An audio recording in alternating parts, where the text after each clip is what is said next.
500 Pasigueño ang nakatanggap ng tulong pinansyal noong Martes. Ang tulong na ito mula sa opisina ni Senators Alan at Pia Cayetano sa pamamagitan ng tanggapan ni Konsehal Angelo De Leon.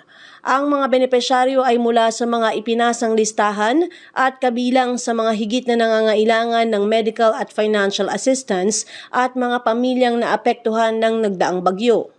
Ayon kay De Leon, laging nakahanda ang kanilang opisina na makipagtulungan sa gobyerno at iba pang mga organisasyon na nais magbahagi ng kanilang tulong sa mga Pasigueño. Nagpasalamat din siya sa mga Cayetano.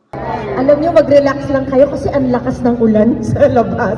Kaya relax lang ho kayo dyan. Huwag kayo masyadong magmadali dahil napakalakas ho ng ulan. Again, ito ho ay pakikipagtulungan ng aming opisina sa opisina ni Senator Pia Cayetano at ni Senator Alan Peter Cayetano.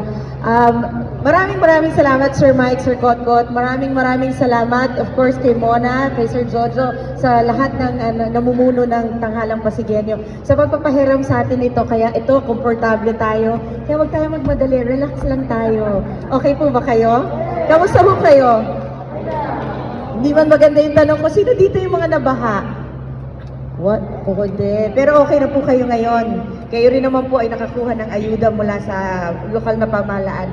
Wala na ho ako masyadong sasabihin, kundi una, maraming salamat talaga sa mga nasyonal na kapartners natin na tumutulong.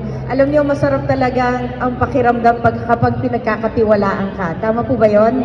I think that is one of the best gifts na maibibigay sa atin ng mga kapwa nating Pilipino, kapwa nating Pasigueño, yung pagkatiwalaan ka sa mga ganitong bagay. Patuloy niyo pong pagdasal ang mga tumutulong po sa atin, katulad na ng magkapatid na Cayetano. Palakpakan naman po natin sila. Dahil tunay po, hindi po nila nakakalimutan ang Pasig. Patuloy po silang nakipag-ugnayan sa aming opisina. Pangalawa po, syempre ang aking ihihiling, patuloy niyo po sanang ipagdasal lahat ng namumuno dito sa ating lungsod. Nang sa ganun ho ay patuloy pong umagos ang pag-asa dito sa Pasig.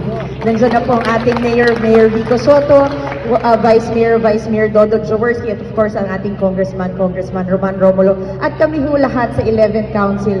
Patuloy ho kami nagtatrabaho para ho sa ikabubuti ng ating lungsod. Kaya again, sa lahat ho nang nandito, marami pong salamat sa pasensya niyo, sa oras ninyo. Marami pong salamat sa tiwalang binigay ninyo. Again, God bless us all. God bless the Cayetanos. God bless din po ang ating DSWD. Palakpakan po natin sila.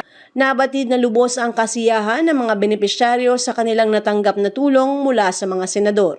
Ako si Luan Peñano para sa latest ng iNews Pasig.